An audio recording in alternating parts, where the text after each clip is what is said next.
Graça e paz, meus irmãos de todo o Brasil. Aqui quem fala é o seu irmão em Cristo, Nilson Queiroz, do canal Verdadeira Graça. E eu tenho uma palavra para vocês. O tema da mensagem é essa: devemos agradecer ao nosso Criador dia e noite sem cessar. Você está me vendo aqui eu com a camisa do Batman. Eu fiquei bonito, né? Dá uma olhada aqui, ó. O Batman. Eu gostava desse desenho, né? E hoje eu estou gravando com essa camisa, né? Então isso para mim é muito bom. Quero te agradecer você, meu irmão, que tem curtido as minhas mensagens. Você que tem inscrevido no meu canal. Se você não inscreveu, inscreva no meu canal. Dê uma força para esse seu irmão aqui, que eu estou aqui para te ajudar. Eu não estou aqui para te muitas vezes criticar, zombar de você e tal. Eu estou aqui para te ajudar. Porque Deus levantou o apóstolo Paulo, foi para ensinar. O apóstolo Paulo, Deus não levantou o apóstolo Paulo para ser um milagreiro, para ver fazendo milagre, fazendo cura, embora que Deus usou muito ele. No capítulo 19 de Atos, versículo 11, Deus fez maravilha extraordinária na vida de Paulo, que até os lenços e o avental, a veste de Paulo que o povo tocava era curado. Mas qual que era o objetivo de Paulo? Era ensinar. Então a graça está aqui não é para debater contra as denominações que existem. Nós estamos cercados de denominações por todo lado, né? Mas nós estamos aqui para ensinar o que eles não ensinam, o que está dentro deste livro. E o nosso Deus tem sido muito bom para conosco. Vemos aí, né, que nós temos que agradecer, temos que dar graça. Não tem como nós não bendizer e exaltar e glorificar o nome do nosso Deus. Não é só porque as coisas estão bem para nós. Não é só porque temos um emprego bom, uma casa boa, um carro bom, ganhamos bem, nós bendizemos a Deus. Em tudo. A Bíblia diz, na 1 Tessalonicenses 5, acho que 17 ou 18, em tudo devemos. Não é em alguma coisa não, em tudo devemos dar graça ao bom Deus. Então olhamos para a Bíblia, nós vemos que Davi tinha motivo de sobra para ficar zangado com Deus.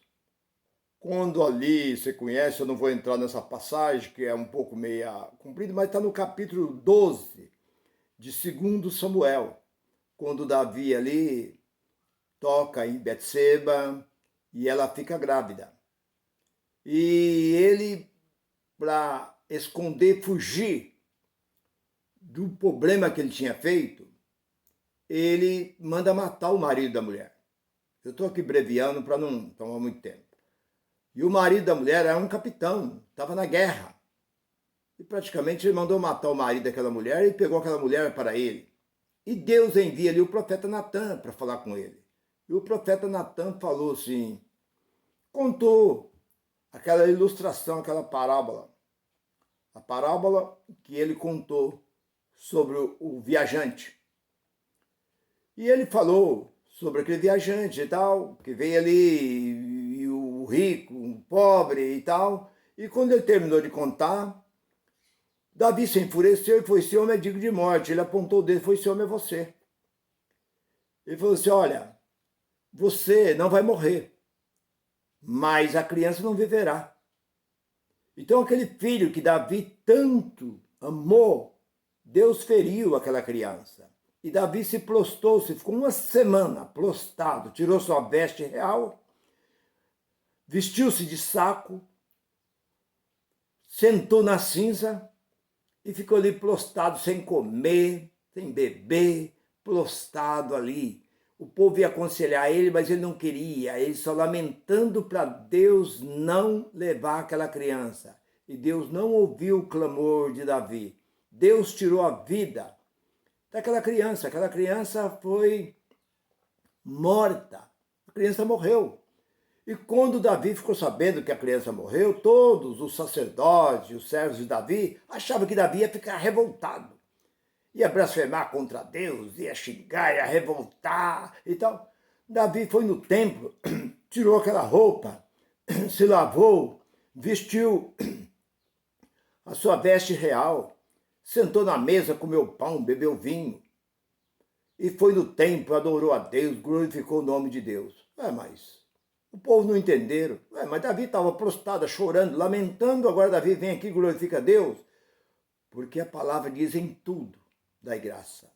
Outra vez, Davi fez o quê? Davi manda enumerar o povo de Deus. Lá está lá no capítulo 21 de 1 Crônica. E isso era proibido por Deus. Por causa disso veio o profeta Gade, veio a ele e diz assim: 3 coisas, você pecou, fez o que era mal aos olhos de Deus, 3 coisas, você tem que escolher uma. Você, ou peste, guerra ou fome. Ele pensou e falou assim: eu prefiro cair nas mãos do Deus vivo, porque muitas são as tuas misericórdias. E o anjo do Senhor feriu 70.000 homens, matou 70.000 homens.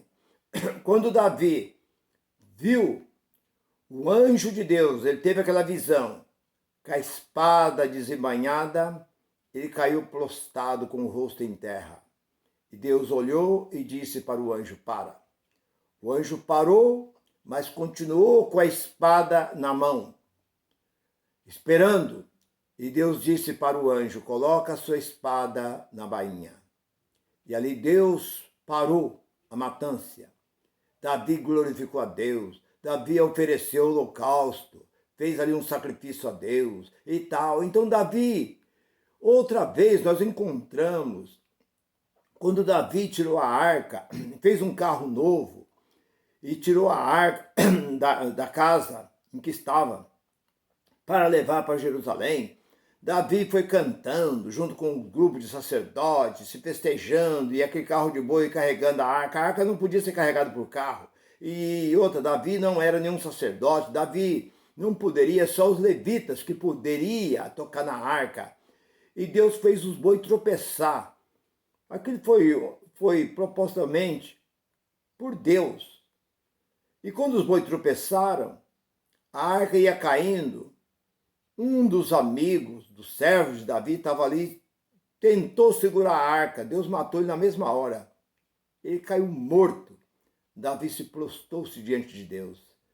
Davi podia ter blasfemado contra Deus, falado contra Deus. Ele se prostrou diante de Deus e se humilhou diante do Senhor. Deus gosta disso.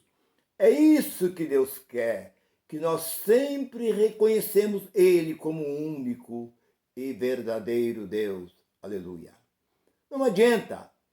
Se você gostar, se você não gostar, se você querer, não querer, eu sou. Não, porque Deus é, você não é. Deus pode, você não pode. Deus faz, você não faz.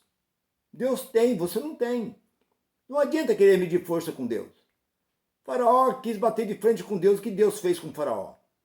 Então, voltando para o texto, que Deus, não podemos cessar de dar graças a Deus, quando estamos bem e quando estamos também passando por problemas difíceis. Eu quero contar aqui uma passagem, um acontecimento que aconteceu.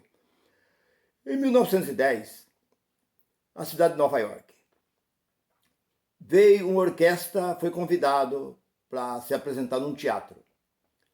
E essa orquestra saiu de muito longe, pegou um barco e veio num grande vapor até a cidade de Nova York.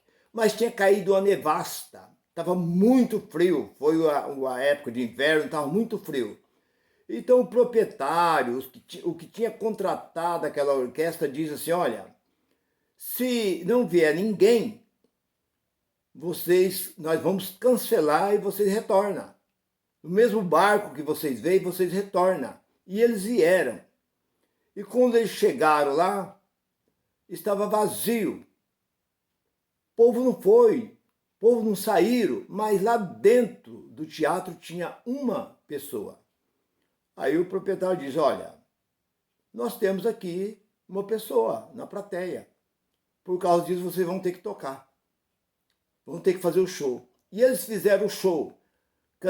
Tocaram todas as músicas que tinha que tocar. Quando terminou, que eles encerraram, eles perderam o barco. O barco ia sair às 9 horas da noite. Então eles iam voltar nesse barco das 9 horas da noite. Eles perderam esse barco por causa de um homem que estava na plateia. E ele se arrumando tudo, e está encerrado e tudo, e o homem lá sentado. O homem quieto. Então alguém foi lá chamar o homem, mas quando tocou no homem, o homem estava morto. Então eles tocaram, fizeram todo aquele show para um homem morto. O homem não estava vivo. Eles fizeram achando mas o homem estava morto. Certamente morreu congelado. Ele saiu lá do lado de fora, entrou dentro lá, certamente morreu congelado. E o que chamou mais atenção é que eles tocaram para um homem morto, mas não sabia que Deus estava nesse negócio. Que quando eles souberam, tiveram que dormir, esperar no outro dia para pegar o barco para retornar para a sua cidade, aquele barco naufragou. Aquele barco foi ao fundo do mar e todos os que estavam naquele barco pereceram, morreram todos. E Deus livrou toda aquela orquestra. Então, este homem que morreu, estava morto ali na plateia, foi a segurança deles. E o que é isso? Deus. É Deus na nossa vida. É Deus na vida do povo. Deus não esqueceu, Deus não esquece. Hebreus 13:8, ele é o mesmo de ontem, de hoje, e é Deus eternamente. Assim como ele foi com Israel, tirou Israel do Egito e passou 40 anos com aquele povo e veio até Jesus, passou pela morte de cruz, veio na vida dos apóstolos, derramou o teu Espírito Santo lá no Atos capítulo 2. E anos se passaram, 20 séculos, e hoje ele permanece conosco porque a sua misericórdia. 11:32 de Romanos. Deus encerrou a todos debaixo da desobediência para com todos usar de misericórdia. Parece que Lamentação de Jeremias, capítulo 3, versículo 22. As misericórdias de Deus são a causa de não sermos consumidos, pois a sua misericórdia dura para sempre. Sempre quer dizer nunca acaba. Deus está sempre conosco.